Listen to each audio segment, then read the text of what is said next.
পাকিস্তানের কি অকাত আছে সেটা আমার চোখের নিচনে আছে, সেটা বুঝিয়ে দিলাম আমরা। মোদি এ তো মুমকিন है। পেহেলগাঁওয়ে যেভাবে হিন্দুদের বেছে বেছে মারা হয়েছিল, এমনকি যৌনাঙ্গ দেখে ধর্ম বাছাই করে তাদেরকে খুন করা হয়েছিল, মারা হয়েছিল। অপারেশন সিঁদুর নিয়ে মোক্ষম জবাব দিয়েছে প্রধানমন্ত্রী, কিন্তু তারা সন্ত্রাসবাদীরা তখন বলেছিল যে যাও মোদিকে গিয়ে বলো, কিন্তু এখন যখন মোদিকে বলা হলো তাদের সমস্যা কিসের এই অপারেশন সিঁদুর নিয়ে। 2016 আমাদের আদরণীয় প্রধানমন্ত্রী আগেই বলে দিয়েছিলেন খুন আর পানি একসাথ নেই বহেগা। মোদি তাদেরকে সনাতন ধর্মে কি মান সম্মান মহিলাদের আছে, সিন্দুরের কি মান সম্মান আছে সেটা মোদি বুঝিয়ে দিল। তার তার মাঝখানে বিপদ কোথায় আসছে? তারা তো ধর্ম বুঝেছিল, জিজ্ঞেস করেছিল তা আমাদের ধর্মে সিন্দুরের কি মান সম্মান আছে সেটা তো বুঝাতেই হবে। আর মোদি তো কোনো কোনো জিরো টলারেন্স আর জিরো আমরা আমরা কখনো টেররিজম আর টেররিস্টকে স্বীকার করবো না, সেটা তো মোদি আজকে না 1993 থেকে বলছে।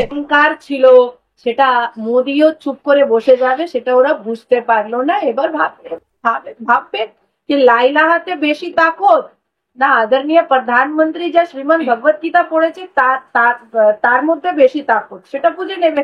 ছিলেন ভারত নাকি কাপুরুষের মতো হামলা করেছে পাকিস্তানের ওপর, তারপরে দেখা গেল তিনি নিজেই তার বাসভবন ছেড়ে পালিয়ে গেলেন। হ্যাঁ, কালকে রাতে উনি একদম চুপ করে পালিয়ে গেলেন। আগেই নওয়াজ শরীফ তো আগেই বিদেশে ছিল ওর, তারপরে কালকে পালিয়ে গেল শহবাজ শরীফ। সুপিরিয়র অফিসার পাকিস্তানের আছে, তারা তো রেজিগনেশন দিয়ে দিল। তারা তো বললো কি আমরা আমরা আর লড়তে পারবো না। এই যা জैशे মোহাম্মদ লস্করে তৈয়বা আছে তারাই লড়ছে। আর মোদি তো সুসমেত বদলা নিয়েছে। যারা বিজনেস করে গাধা দুধ খায়, গাধা দুধ বিক্রি করে, আর যখন সময় পায় গাধা। পেহেলগাঁওয়ে যেভাবে হিন্দুদের বেছে বেছে মারা হয়েছিল, এমনকি যৌনাঙ্গ দেখে ধর্ম বাছাই করে তাদেরকে খুন করা হয়েছিল, মারা হয়েছিল। অপারেশন সিঁদুর নিয়ে মোক্ষম জবাব দিয়েছে প্রধানমন্ত্রী, কিন্তু তারা সন্ত্রাসবাদীরা তখন বলেছিল যে যাও মোদিকে গিয়ে বলো, কিন্তু এখন যখন মোদিকে বলা হলো তাদের সমস্যা কিসের এই অপারেশন সিঁদুর নিয়ে। তারা বলেছিল মোদিকে বলো। আর আমাদের ভারতের যা 26 মহিলা ছিলেন, যার বিধবা হলেন, যার সিন্দুরটা ওরা উড়িয়ে দিল, তারা মোদিকে বললেন। আর মোদি তাদেরকে সনাতন ধর্মে কি মান সম্মান মহিলাদের আছে, সিন্দুরের কি মান সম্মান আছে সেটা মোদি বুঝিয়ে দিল। তার তার মাঝখানে বিপদ কোথায় আসছে? তারা তো ধর্ম বুঝেছিল, জিজ্ঞেস করেছিল তা আমাদের ধর্মে সিন্দুরের কি মান সম্মান আছে সেটা তো বুঝাতেই হবে। আর মোদি তো কোনো কোনো জিরো টলারেন্স আর জিরো আমরা আমরা কখনো টেররিজম আর টেররিস্টকে স্বীকার করবো না, সেটা তো মোদি আজকে না 1993 থেকে বলছে। যখন 1993-তে লাল চৌকে জম্মু কাশ্মীরের সামনে দাঁড়িয়ে উনি বলেছিলেন যে আমি একটা বাবার ছেলে আছি, তার জন্য এখানে ভগবা পরে এখানে বসে আছি, এখানে দাঁড়িয়ে আছি। যারা যারা একটা বাবার ছেলে আছে আমাকে এসে বারণ করে দেখা, আমাকে এসে এখানে থামিয়ে দেখা, সেটা উনি বলে দিয়েছিলেন। উরির পর 2016-তে আমাদের আদরণীয় প্রধানমন্ত্রী আগেই বলে দিয়েছিলেন খুন আর পানি একসাথ নেই বহেগা। সেটা তো উনি উরির পর 2016-তেই বলে দিয়েছিলেন। তারা বুঝতে পারলো না, তারা তো গাধেরা। গাধা বিজনেস করে, গাধা দুধ খায়, গাধা দুধ বিক্রি করে, আর যখন সময় পায় তো তারা তো বুঝতেই পারছে না। তারা আবার ভাবলো যে যেমন আমাদের একটা মন মারা সরকার ছিল, সোনিয়া অ্যান্টোনিও একটা আহ অহংকার ছিল, সেটা মোদিও চুপ করে বসে যাবে, সেটা ওরা বুঝতে পারলো না। এবার ভাববে যে লাইলাহাতে বেশি তাকত না আদরণীয় প্রধানমন্ত্রী যা শ্রীমদ ভগবত গীতা পড়েছে তার তার তার মধ্যে বেশি তাকত, সেটা বুঝে নেবে। আমি তো মানে আশ্চর্য আমার জন্য তো, এদেরকে আল্লাহ কেন বাঁচাচ্ছে না? আমি তো মানে অনেক মানে চিন্তা ভাবনা করছি। কালকে পুরো রাত আমি ঘুমাতে পারলাম না। কেন? কালকে তো ওখানে চিখ পুকার হচ্ছে, লাহোরে হচ্ছে, কখনো ব্লোচ পাকিস্তানের উপরে হামলা করে দিচ্ছে, কখনো আফগান হামলা করে দিচ্ছে, কখনো তালিবান হামলা করে দিচ্ছে, কখনো খৈবর পখতুনখা পাকিস্তানের উপরে হামলা করছে। ভারত তো করছেই করছে। তাহলে আল্লাহ কোথায় গেল সেটাই আমি বুঝতে পারছি না। আল্লাহ কেন এদেরকে বাঁচাচ্ছে না? পাকিস্তান তো নিজেকে বলে ইসলামিক দেশ, কোরআনিক দেশ, সব সময় জানেবাজ নিয়ে বসে থাকে, তসবি দানা নিয়ে বসে থাকে, আল্লাহ লা ইলাহা পড়ে, তাহলে আল্লাহ কেন আসছে না বাঁচানোর জন্য? কোনো পেগম্বর কেন পাঠাচ্ছে না বাঁচানোর জন্য? পাকিস্তানের প্রধানমন্ত্রী শাহবাজ শরীফ তিনি বলেছিলেন ভারত নাকি কাপুরুষের মতো হামলা করেছে পাকিস্তানের উপর। তারপরে দেখা গেল তিনি নিজেই তার বাসভবন ছেড়ে পালিয়ে গেলেন। হ্যাঁ, কালকে রাতে উনি একদম চুপ করে পালিয়ে গেল। আগেই নওয়াজ শরীফ তো আগেই বিদেশে ছিল। ওর তারপরে কালকে পালিয়ে গেল শেহবাজ শরীফ। আসিম মুনির তো টু নেশন থিওরি বললো, তারপরে হুড়হুড় করে হিজাব করে পালিয়ে গেল। আর 2000 থেকে উপরে সেনা যা সুপিরিয়র অফিসার পাকিস্তানের আছে, তারা তো রেজিগনেশন দিয়ে দিল। তারা তো বললো কি আমরা আমরা আর লড়তে পারবো না। এই যা জৈশে মোহাম্মদ লস্করে তৈয়বা আছে, তারাই লড়ছে। আর মোদি তো সুদ সমেত বদলা নিয়েছে।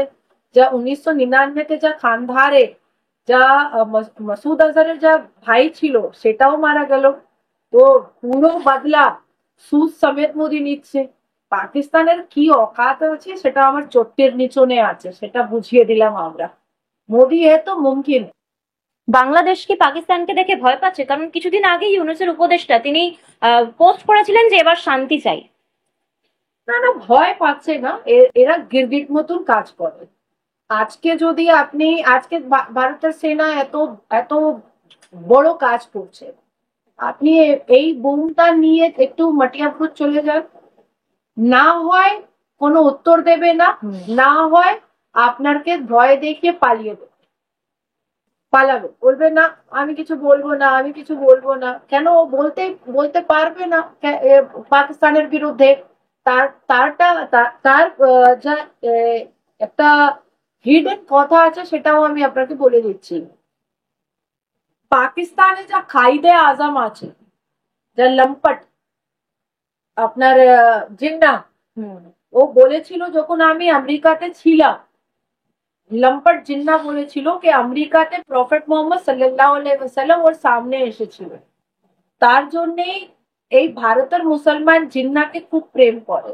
তার প্রমাণ আমি আপনাকে দিয়ে দিচ্ছি। পাকিস্তানি যা মেম্বার অফ পার্লামেন্ট আছে, তারা নিজেরই পার্লামেন্ট ভিতরে এই কথাটা বলেছে যে জিন্না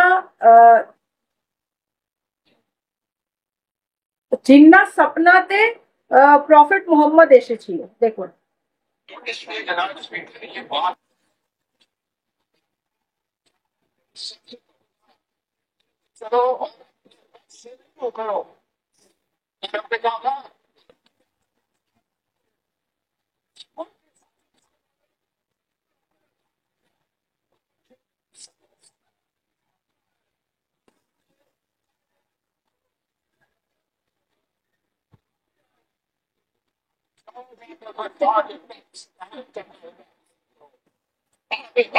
জিন্নাকে জিন্নাকে পাস জিন্নার পাশে ইংল্যান্ডে প্রফেট মোহাম্মদ সাল্লাল্লাহু আলাইহি ওয়াসাল্লাম এসেছিল। ভাবলেন? জিন্না একা একটা মানুষ আছে পৃথিবীতে যারা প্রফেট মোহাম্মদ সাল্লাল্লাহু আলাইহি ওয়াসাল্লামকে নিজের চোখে দেখেছে। তার জন্যই ভারতের একটাও মুসলমান পাকিস্তানের বিরুদ্ধে কখনো বলবে না, কখনো বলবে না।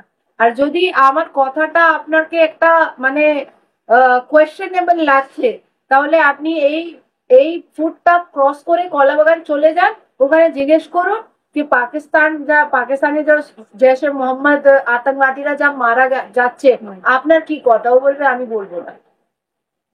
কেন কেন বলবে না? জৈশে মোহাম্মদ মানেই হলো মোহাম্মদ সাল্লাল্লাহু আলাইহি ওয়াসাল্লাম কি সেনা। আর তারা কি করে? তারা কি করে? তারা কি করে? বম মারে। তারা কি করে? হত্যা করে। তারা কি করে? লুটপাট করে। এই মোহাম্মদ সাল্লাল্লাহু আলাইহি ওয়াসাল্লাম কি সেনা এইসব কাজ করে।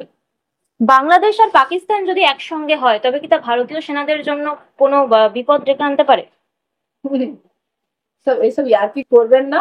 ভারত ভারত আছে, ভারতের যা ডিফেন্স আছে তো পুরো পুরো পৃথিবীতে 4th পজিশনে আছে। আর বাংলাদেশের ডিফেন্স কোথায় আছে খুঁজতে পারবেন না। আর পাকিস্তানে যা ডিফেন্স আছে 12ই পজিশনে আছে। ভাবলেন? এইসব ইয়ার্কি করবেন না। চারিদিকে ভারতীয় সেনাদের একেবারে প্রশংসা হচ্ছে, প্রশংসা করতে মগ্ন ভারত, কিন্তু অন্য সুরে কথা বলছেন কবির সুমন। তিনি বলছেন যে দেশপ্রেম নাকি একটা বুজরুকি। নাম কি বললেন? কবির সুমন। মুসলমান আছে? তাহলে কবির সুমন উনি হিন্দু। হিন্দু আছে? লিব্রান্টো হিন্দু, যারা বাবরের কবরস্থানে গিয়ে ফুল চড়ায় তার মতো হিন্দু? এরা তো এটাই বলবে। দেখুন, আমাদের ভারতের সেনার উপরে তারাই কোয়েশ্চেনেবল মার্ক লাগাবে যারা মাতৃভূমিকে পূজা করে না, যারা রাষ্ট্রবাদ নয়, যারা ভারতের সংবিধানকে প্রেম করে না, যারা ভারতকে রাষ্ট্রকে মাথার উপরে রাখে না, তারাই প্রশ্ন চিহ্ন লাগাবে ভারতের সেনার উপরে, না হলে লাগাতে পারে না।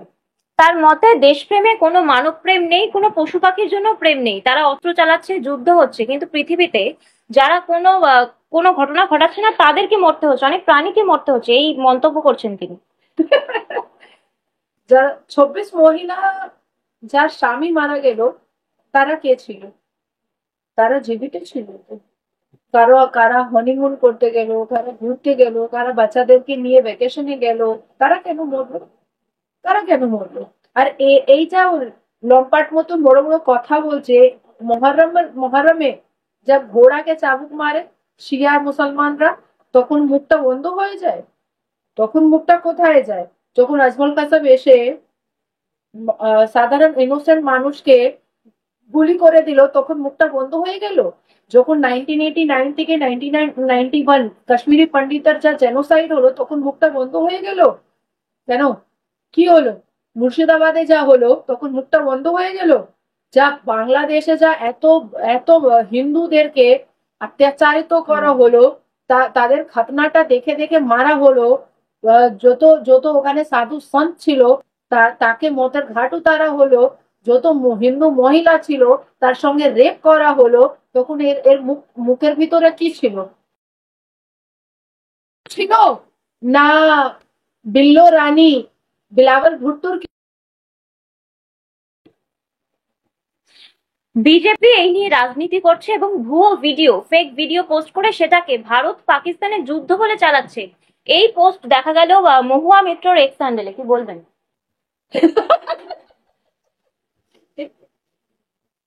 মহুয়া মৈত্রকে আমি একটা ইনভিটেশন দেব যে আমি এক সপ্তাহ পর কাশ্মীর যাচ্ছি, উনি আমার সঙ্গে যেতে পারেন। যদি সাহস আছে তাহলে যেতে পারেন। এই বাড়িতে বসে বসে কুকুর সঙ্গে স্মুচ করে করে, কুকুর সঙ্গে সেক্স করে করে, ওয়াইন খায় খেয়ে খেয়ে, আর বড় বড় নেতার সঙ্গে ছোট ছোট জামা পরে নিজের নিজের স্কিন বিজনেস করে করে মানুষ ভালো ভালো কথা লিখতে পারে এক স্যান্ডেলে, কিন্তু যদি বর্ডার পাশে যাওয়ার কথা আছে তাহলে তো উত্তর দেবে না। যদি মহুয়া মৈত্র একটা বাবার মেয়ে আছে, তাহলে আমার সঙ্গে কাশ্মীর চলুক, আমি নিজের দেখাবো, একদম পুরো পিকচার দেখাবো, ক্রিস্টাল ক্লিয়ার আর অরিজিনাল দেখাবো। পেহেলগাঁওয়ে যে হত্যাকাণ্ড হলো তার একেবারে মোক্ষম জবাব দিয়েছেন প্রধানমন্ত্রী, কিন্তু মুর্শিদাবাদেও তো হিন্দুদেরকে ধরে ধরে মারা হয়েছিল। মুখ্যমন্ত্রী কি করলেন তাহলে? সবাই বাড়ি আসবে, এক একটা করে সবাই বাড়ি আসবে, কেউ কেউ পালাতে পারবে না, আর কেউ বাঁচতে পারবে না। যারা যারা মানবতাটা শেষ করার কাজ করেছে, যারা যারা মানুষকে, আমি কোনো জাত ধর্ম বলবো না, যারা যারা মানুষকে, সাধারণ মানুষকে টার্গেট করে করে নিজের উম্মতে ইসলামের ঝান্ডাটা তোলার চেষ্টা করেছে, তাকে জবাব দেবো আমরা, নিশ্চয়ই জবাব দেবো।